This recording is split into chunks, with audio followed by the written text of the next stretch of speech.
안녕하세요. 부천부동산 스타트입니다. 4월 27일 일일 브리핑 해보도록 하겠습니다. 4월 26일자는 제가 자료는 다 만들어 놨는데 방송은 하루 쉬었네요. 이어진 자료니까 뭐 참고하시는데 큰 불편함은 없을 걸로 생각됩니다. 자, 낙폭이 점차 축소되고 있습니다. 그러면 지금 상승 중인 걸까? 하락 중인 걸까? 이 부분을 잠깐 한번 생각해 봅시다. 그에 앞서서 부산 미분양 전월 대비 10건 줄었어요. 10건. 아니요, 9건 줄었네요. 2,526건. 이제 분양 서서히 뭐 일부 이뤄졌던 단지들 미분양도 조금씩 더 늘어날 수도 있을 것 같네요.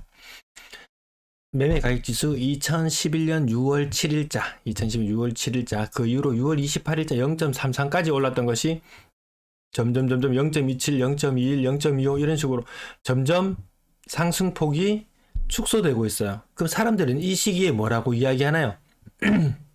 빨간색이 들어와 있으니까 상승 중 이렇게 이야기하죠. 여전히 상승 중이라고 이야기합니다.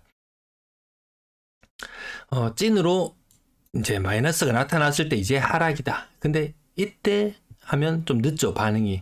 이미 한 두세 달 전부터 이미 신호는 와 있죠. 매도를 급하게 해야 되는 뭐 사정이 있는 사람이라든지 그런 사람들은 이미 마이너스가 뜨기 두세 달 전이 기회지, 마이너스가 떴을 때는 이미 좀 늦은 감이 있다는 걸 아실 거예요. 그럼 이때가 하락이다. 이렇게 이야기를 아마 했었을 거예요. 상승 보통 이야기하는 사람들이. 자, 그렇다면 부산 오늘 실거래 지수 마이너스 0.2. 이거는 상승 중일까요? 하락 중일까요? 추세가 좀 돌아서긴 했습니다. 이렇게 떨어지던 주간 실거래 지수가 이렇게 올라왔어요. 하지만 여전히 0 이하라는 것, 여전히 하락은 진행 중이라고 해석해야 돼요. 그래서 좀 말들이 많아요. 상승 중인지 하락 중인지에 대해서. 일부 반등 인정. 세종시를 제가 빠뜨릴 뻔했네요. 세종시 지금 빨간불이 들어와 있습니다. 아주 급격하게 가격이 반등하고 있는 모습을 보여주고 있습니다. 세종시 자료도 한번 다뤄드리도록 할게요. 매도 물량은 상승 추세 크게 훼손하지 않는 상태로 늘어나고 있는 모습을 보고 있습니다. 44476. 이 상태로 조금만 가면 역대 최고 수준을 뛰어넘는 겁니다. 참고로 보셔야 되겠고요. 전세 물량은 줄어드는 추세 계속 유지 중입니다. 14,800건.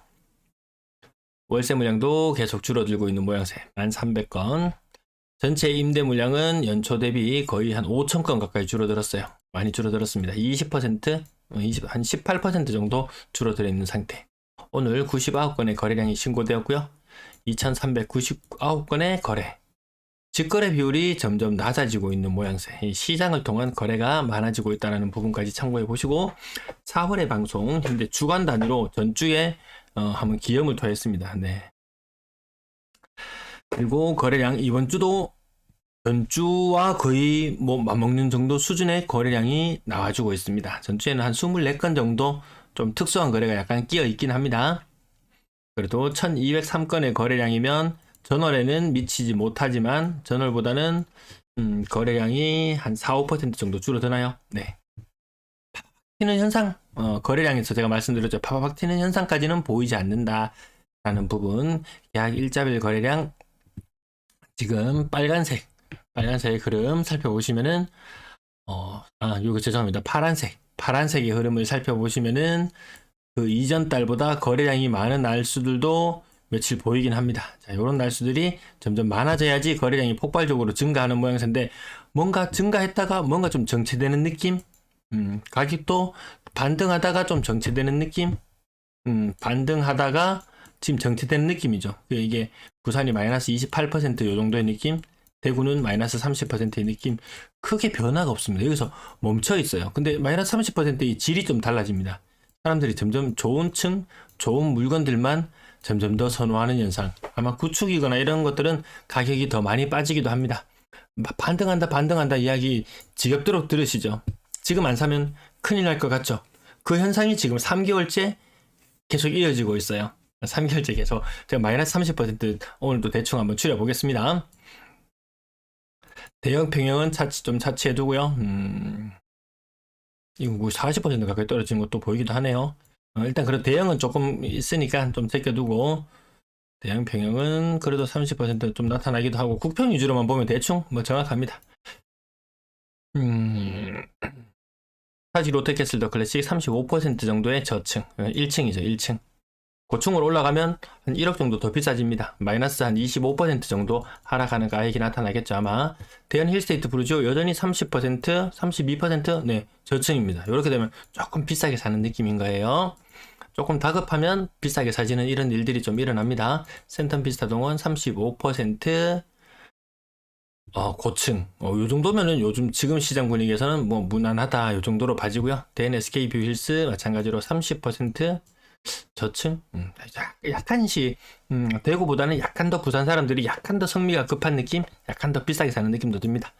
25% 떨어지고 고층. 요게 부산에서 좀 일반적으로 나타나죠. 네, 저층은 35%, 고층은 25%, 평균적으로 한 28%, 이렇게 계속 말씀드리고 있습니다.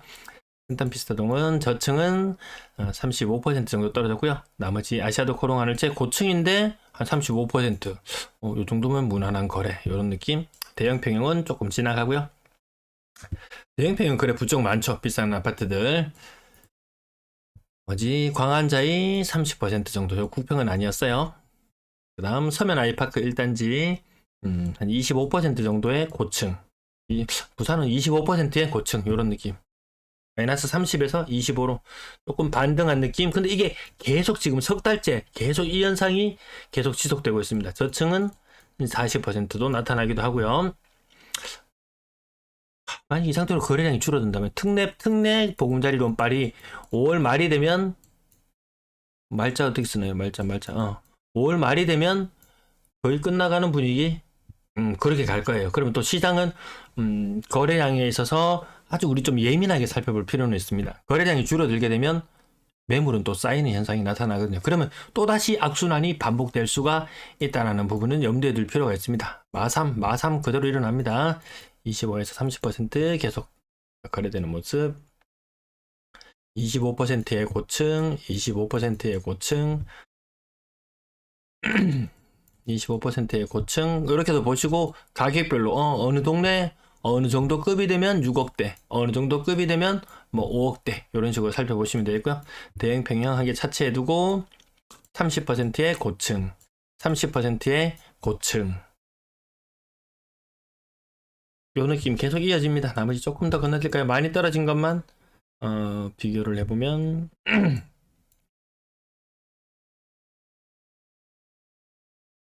저 정도 느낌. 25에서 30, 25에서 30. 일부 저층은 40% 정도 하락하는 거래. 장전동, 금성산, SK뷰 30% 정도, 계금 롯데캐슬 대형 평형이라서 지나가고요. 국평 위주 보면 20%좀 비싼가? 이런 느낌도 약간 가져보기도 하고요. 이런 식으로 흐름 계속 지켜보시면 되겠습니다. 20%, 35% 저층, 고층은 30%, 요거는 한 15%, 요거 좀 비싸게 산 느낌인지, 연식이 얼마 안 됐기 때문에 고점이 제대로 형성이 안 되어 있을 수도 있고, 그렇게까지 제가 세부적으로 살펴드리지는 못하지만 여러분들은 아마 관심 있는 지역들, 관심 있는 아파트에 있으시면은 더 세부적으로 잘 파악이 가능하실 것도 같습니다. 10% 정도가 일반적으로 거래됩니다. 변함없이 계속 지속되고 있는데 매일 반등 소리는 계속 들려옵니다. 그 반등 3개월째 지겨운데 저도 마이너스 30%에 가까운 하락 거래가 많다는 부분을 계속 이야기하는 거 저도 지긋지긋하고, 반등이라고 이야기하는 사람들도 아마 분명 지긋지긋할 거예요. 지긋지긋하게 반등이라고 했는데 제자리 걸음을 하고 있어요. 사람들이 쳇바퀴 돌듯이 계속 제자리를 맴돌고 있는 느낌. 근데 호재가 많을까요? 악재가 많을까요? 아무튼 잠재된 위험이 아직도 여전히 많이 있을 걸로, 네, 그렇게 분위기는 보고 있습니다. 30% 정도 하락거래.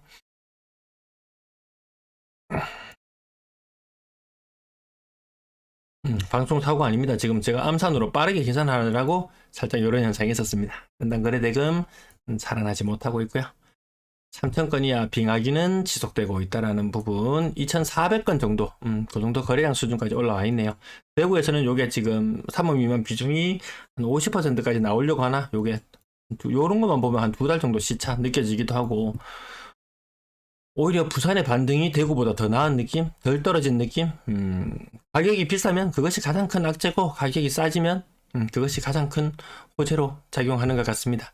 그래서 일부 반등했다고 계속 이야기하는 지역들, 갑자기 거래가 끊기는 현상들이 나타나고 있긴 해요.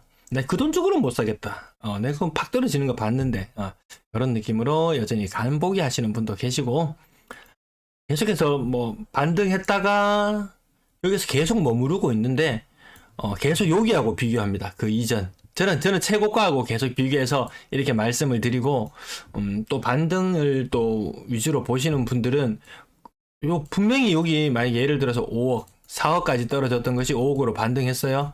그래서 또 5억의 거래가 나왔어요. 그럼 또 그 전에 4억과 비교해서 반등했죠? 봤죠? 반등한다 했죠? 또 5억의 거래가 나오면 봤죠? 그 전에 4억 했던 게 5억까지 무려 25%나 올랐어요. 또다시 5억 거래가 나타나면 또 그 이전에 4억 거래를 가지고 와서 또 25% 올랐어요. 이게 계속 되돌이표처럼 계속 반복되고, 저는 위에서 고점 대비 마이너스 30%죠. 고점 대비 마이너스 30%죠. 이게 계속 평행선을 달리고 있는 그런 상태인 것 같습니다. 분양권 거래량, 대구는 파팍 치고 올라갔어요. 부산은 전체적으로 매물이 그렇게 많지는 않은 상태라서 그렇게 많이 치고 올라가는 느낌까지는 들지 않습니다. 여전히 고점 대비 입주를 못하는 상황이 생기면 정말 눈물을 머금고 정리합니다. 예전에 PD수첩 거기서 나왔던가? 네, 가격 빚을 엄청 지고 8억 정도 하는 집 버티다 정말 극단으로 몰려서 6억에 처분하고 빈손이 되었는데, 나는 빚을 정리하고 나니까 빈손이 되었는데 몇 년 사이에 8억짜리 집값이 16억으로 되어 있었죠. 그래서 이 빈손인 사람이 이 고층의 아파트를 보면서 한때는 내 집이었는데 라고 했지만, 이게 못 버티는 사람들도 있는 것 같습니다. 전세 거래량 138건, 전달보다도 거래량은 줄어드는 그런 모양새를 보여주고 있어요. 지금 이제 5월 말까지 아마 예전에 임대차 거래 누락된 부분도 신고해야 됩니다. 정부에서 갑자기 세금 걷어들일 수도 있어요. 요새 세수도 부족하다고 하죠.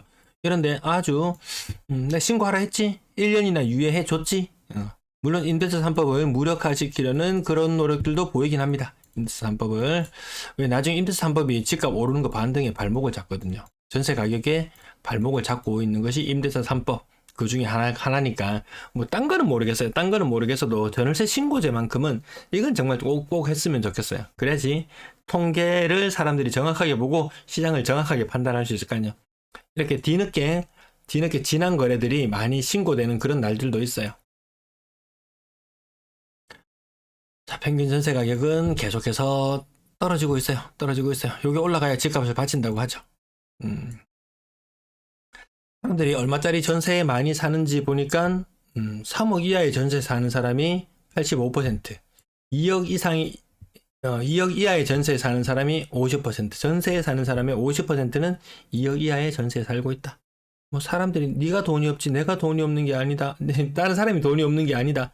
네가 돈이 없지 남이 돈이 없는 게 아니다. 남이 돈이 없는 것이 아니다. 근데 나는 일단 돈이 없다 라는 말을 뒤에 숨겨두고, 나는 일단 올라야지 내 집값도 같이 오르기 때문에, 뭐 이런 이야기들이 한때 굉장히 많이 유행했었는데, 지금은 다 같이 좀 돈이 없는 시기인 것 같기는 해요. 네, 특례 보금자리론 그 끝발이 언제까지 지속될지 좀 더 지켜봐야 되겠고요. 네, 오늘 준비한 내용 여기까지 마무리하겠습니다. 시청 감사합니다.